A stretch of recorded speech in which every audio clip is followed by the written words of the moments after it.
अखंड ज्योति जलाओ। सुब्रह्मण्यम सुब्रह्मण्यम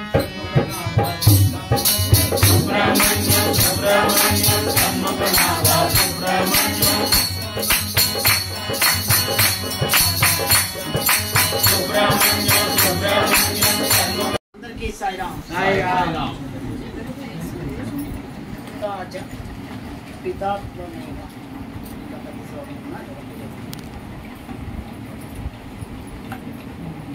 మాతలకే మాత జగన్మాత మన సాయి మాత. ముందుగా రెండు మాటలు. అసలు భజన బాబురావు గారి ఇంట్లో భజనకు వస్తే మొట్టమొదట ఇంచుమించు సుమారుగా ఏ ఇంట్లో భజన అయినా మేమే ముందు ఉంటూ ఉంటాం. సహజంగా చాలా దీంట్లో చాలా ముందు వస్తూ ఉంటాం.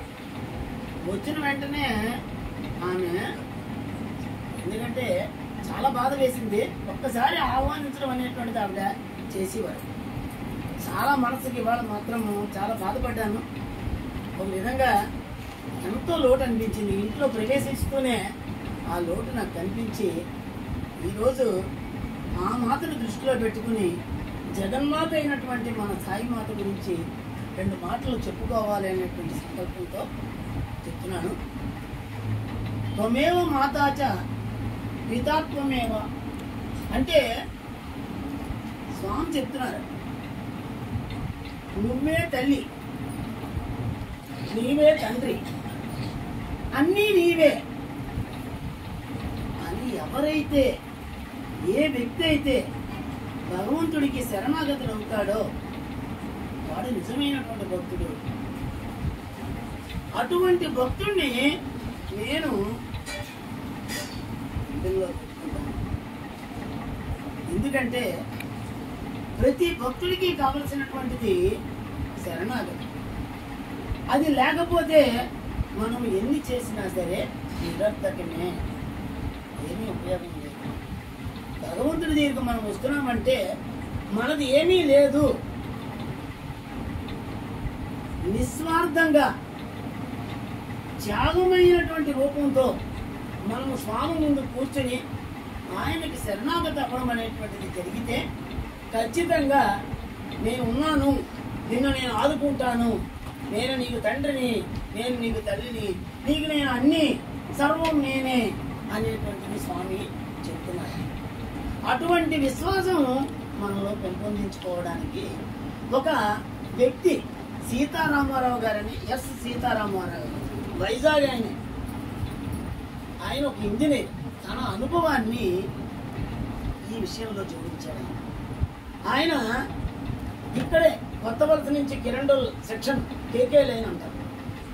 ఈ కొత్త వలస కిరండోల్ లైన్ లో కోరాపుట్లో ఆయన ఇంజనీర్.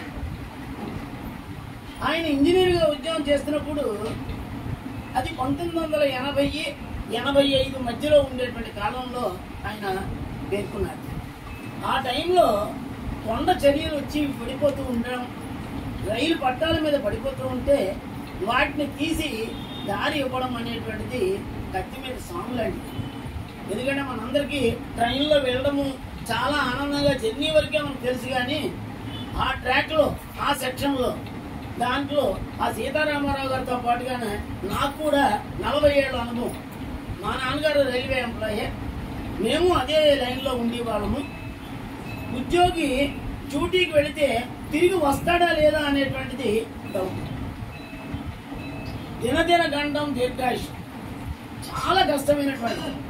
అక్కడ ఆ కొండ చర్యలు తీసేయడంలో అది ఎన్ని ప్రమాదాలు లోనవుతుందో తెలియదు.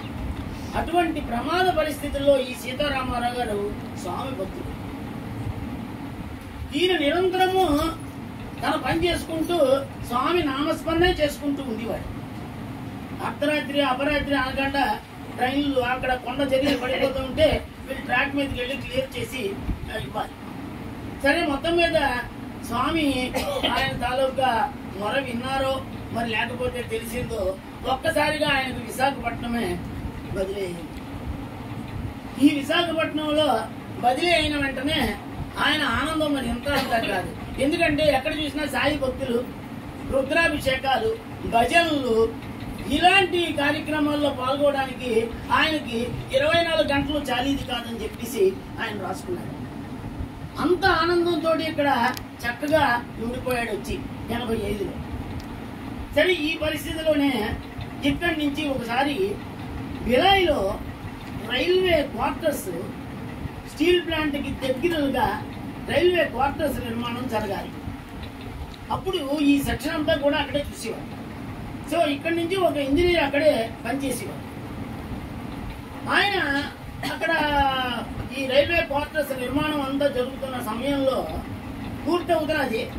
ఆయన సిక్ అయిపోయాడు. ఎవరో ఇంజనీర్ సిక్ అయిపోతే ఆ కాంట్రాక్టర్ బాబు పని అయిపోయింది, బిల్లులు ఇవ్వాలి, మాకు బిల్లులు కావాలి, కాబట్టి తొందరగా బిల్లులు ఇప్పించే పరిస్థితి చేయండి అని చెప్పి రైల్వే మేనేజర్ కి దరఖాస్తు పెట్టింది. తీరా చేస్తే అక్కడ ఉండేటువంటి కన్సర్న్ ఇంజనీరు ఆయన సెలవులో ఉన్నాడు, ఆరోగ్యం బాగులేక. ఈ పరిస్థితిలో మళ్ళీ ఈ సీతారామారావు గారిని అప్పుడే వచ్చాడు వైజాగ్ కదా. మిగిలిన వాళ్ళందరూ ఎవరి పనుల్లో వాళ్ళు నిమగ్నమే ఉన్నారు. నాయన మరి ఇంకేం లేదు, ఒకసారి బిలాయి నువ్వు వెళ్ళాలి అని చెప్పి ఈయన్ని బిలాయికి మళ్ళీ డెప్యుటేషన్ వేశారు. డెప్యుటేషన్ వేస్తే బిలాయిలో వెళ్ళి ఆయన ఒకసారి వెళ్ళి ఇంకేం లేదు, నువ్వు ఎక్కువ రోజులు ఉండక్కర్లేదు, గాబరా పడక్కర్లేదు, అక్కడ జరిగినటువంటి సివిల్ వర్క్స్ మీద ఏమొచ్చి ఒకసారి కొలతలు తీసుకుని అక్కడ బిల్లులు ఏమొచ్చి నువ్వు బిల్లు తయారు చేసి అక్కడ ఉండేటువంటి కాంట్రాక్టర్ సంతకం పెట్టించుకుని ఫైల్ పట్టుకుని వచ్చాయి అని చెప్పి ఇక్కడి నుంచి ఆదేశం వచ్చింది. సరే, దానికి సిద్ధమయ్యాడు. వెళ్ళాడు. వెళ్ళిన తర్వాత కొంచెం తొందరగా పని చేసుకుంటే, ఎందుకంటే స్వామి దగ్గర ఇవి మిస్ అయిపోతూ ఉంటాము. ఒక రోజు మిస్ అయినా, ఒక భజన మిస్ అయినా చాలా బాధపడిపోయేటువంటి పరిస్థితి మనం ఆలోచించినట్టుగానే సీతారామారావు గారు కూడా తొందరగా చేసేద్దామని చెప్పి ఆయన బిలాయి వెళ్ళి బిలాయిలోనే వచ్చి సరిగా 5 గంటల 5:15 కాంట్రాక్టర్ ఫోన్ చేశాడు. ఫోన్ చేసి, అయ్యా మీరు ఎక్కడ ఉన్నారు? ఎవరు బాబు ఇంకేం లేదు, వచ్చేవో ఇంకేం లక్కీగా నేను కూడా ఉన్నాను రెడీగానే కదా అని చెప్పి ఈయన టీ కూడా దాటకుండా గబగబా వెళ్ళి పని చేసుకుంటే మళ్ళీ వెంటనే 2 రోజుల్లో కొట్టుకొచ్చేవచ్చా లేదు, 1 రోజులోనే అయిపోతుందని చెప్పి గబగబా వెళ్ళి ఆ దగ్గర ఉండి అంతా మొత్తం సివిల్ లైన్స్ తలక కొలతలన్నీ తీసేసుకుని అన్ని చేసుకుని పనంతా పూర్తి చేశాడు.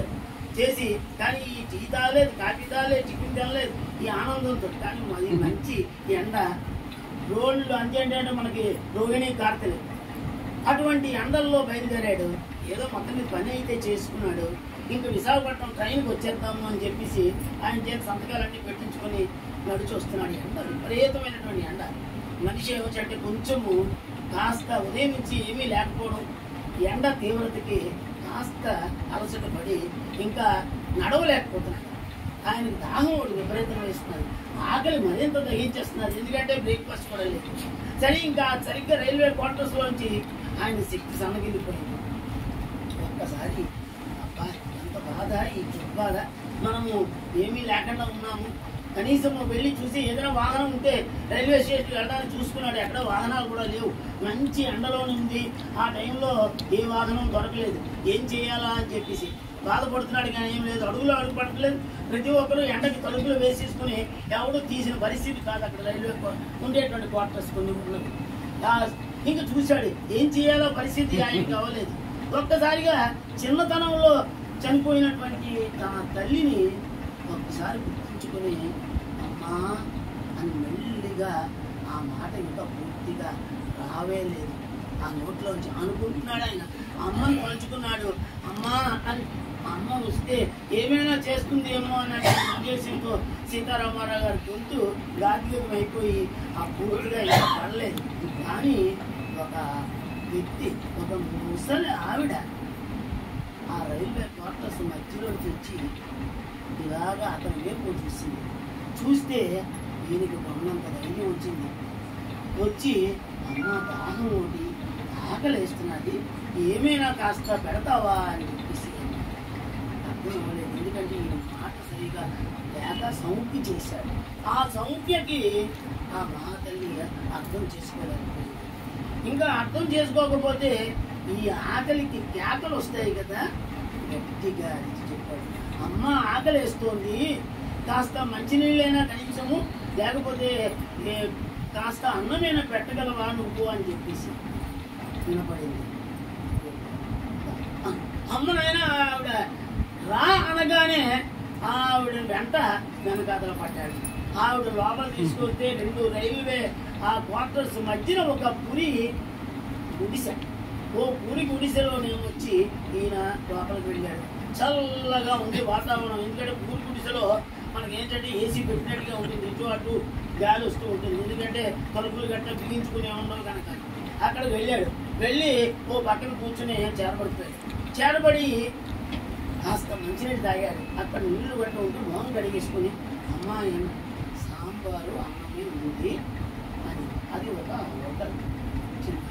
అయితే అమ్మ నాయనో ఇంకా అది అంతకన్నానా, సో సాంబారు అన్నం పెడితే అంతకు మించినటువంటి ఈ పదార్థాలు ఏమిటి ఉన్నాయని చెప్పి తొందరగా పెట్టమ్మా అని చెప్పేసి ఈయన ఆతృతకి సాంబారు అన్నం చాలా చల్లగా ఉంది.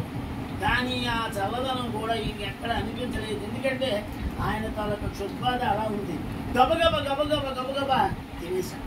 తినేసిన తర్వాత అమ్మ నాయన సంతృప్తి చెందింది, పొట్ట నిండింది. నిండిన వెంటనే ఆయన ఆర్తతో అలా చూశాడు. ఆవిడ వైపు చూసి ఒక్కసారి ఒక నోటు తీసి మెల్లిగా అక్కడ పెట్టి, అమ్మ నీ పేరు మర్చిపోలేనని చెప్పి తీసి ఆయన రైల్వే స్టేషన్కి వచ్చి వైజాగ్ వచ్చేసాడు. సరే బాగానే ఉంది. వైజాగ్ వచ్చేసిన తర్వాత ఈ ఫైల్ ఏమొచ్చి ఆ వ్యక్తి ఎవరైతే వచ్చాడో ఆయన ఒంట్లో బాగుండే తర్వాత మరుసటి రోజు వచ్చాడు. వచ్చేసరికి ఈ ఫైల్ ఏమొచ్చి ఆయన చేతికి ఇస్తూ మామూలుగా బాబు చేశాను, నేను నీ పని ఎంత అయింది, నువ్వేమొచ్చి ఇంక మిగిలిన పని చేసుకోవచ్చు, అక్కడ చేయవలసినటువంటి పనులన్నీ చేశానని చెప్పి మాటల మధ్యలో తనకు జరిగినటువంటి ఈ అనుభవాన్ని షేర్ చేసుకున్నాడు. ఏమిటి మీరు అంటున్నారు, రైల్వే క్వార్టర్స్లో పూరి గుడిసే ఏమిటండి? లేదు, నేను పూరి గుడిసే, నేను హోటల్, అది నేను వెళ్ళాను, నేను తిన్నాను అని నా చెబుతున్నాడు. అయ్యా మహాప్రభు, నేను అక్కడే కదా ఇంజనీర్ని, మరి నేనేమొచ్చి నిత్యము అక్కడే పనులు చేయిస్తున్నాను, నా ఆరోగ్యం బాగులేక సెలవు పెట్టాను, మీరేమొచ్చంటే కాస్త ఆ ఎండకి స్పృహ తప్పి ఏదో రకంగా మీరు మాట్లాడుతున్నట్టు ఉంది, అక్కడ ఏ హోటలు ఏమీ లేవండి. అయ్యయ్యో లేకపోవడం ఏంటి, నేను వెళ్ళానయ్యా, స్వయంగా చెబుతున్న వాడిని, నేను మరొక వ్యక్తి కాదు అక్కడ అంటాడు. అంటే నువ్వు చెప్పినట్టుగా నేను స్పృహ తప్పిపోతే నేను ఏ హాస్పిటల్లోనూ ఉండాలి, నన్ను ఎవరైనా తీసుకెళ్తారు, ఇంజనీర్ని కదా. కాబట్టి ఏంటంటేనా ఈ ఇంజనీర్ ఏమొచ్చి ఇంజనీర్ అయిపోయాడు, అక్కడ చాలా పరిస్థితి ఎలా ఉంది అని అంటే, లేదు అలా చూస్తూ ఉండిపోయాడు. ఉండిపోయేసరికి ఏంట్రా అని చెప్పి ఒక్కసారిగా కళ్ళు 2 మూసుకుని మళ్ళీ ఒకసారి ఏమిటి ఇదిలాగా ఆయన నేను చెబుతూ ఉంటే వింటలేదు, ఆయన ఇది కరెక్ట్ కాదా అమ్మ అని చెప్పేసి మళ్ళీ అమ్మా అని చెప్పేసి అన్న తల్లి తన బిడ్డలకి తన దగ్గర ఉన్నంత వరకు చూసుకోగలుగుతుంది. సాయి మాతకి కాలము దూరంతో పని లేదు. ఎంత కాలమైనా ఎంత దూరమైనా సాయి మాత నేను ఉన్నాను, సాయి అంటే పోయి అని పలికేటువంటి ఆ మాత మన సాయి మాత.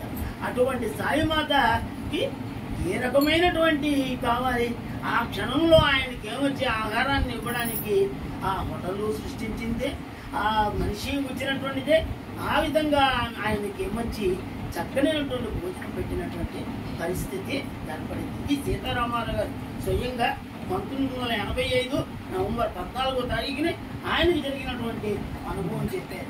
స్వామి తాలూకా లీలలు ఎలా ఉంటాయంటే, ఈయన తర్వాత పుట్టపర్తి వెళితే స్వామి అన్నారట బంగారు అని. అది అంటే అప్పుడు ఆయనకు అర్థమైందిట, పెట్టినటువంటిది అమ్మ ఈ సాయి మాత అని చెప్పి ఇది చేసి ఆయనకి ఆ పాదాల మీద పడి వచ్చాడు. సీతారామారావు అనుభవాలు చాలా జరిగి ఆయన ఎన్నెన్నో చెప్పుకొచ్చారు. జై శ్రీరామ్.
हाथ पड़ते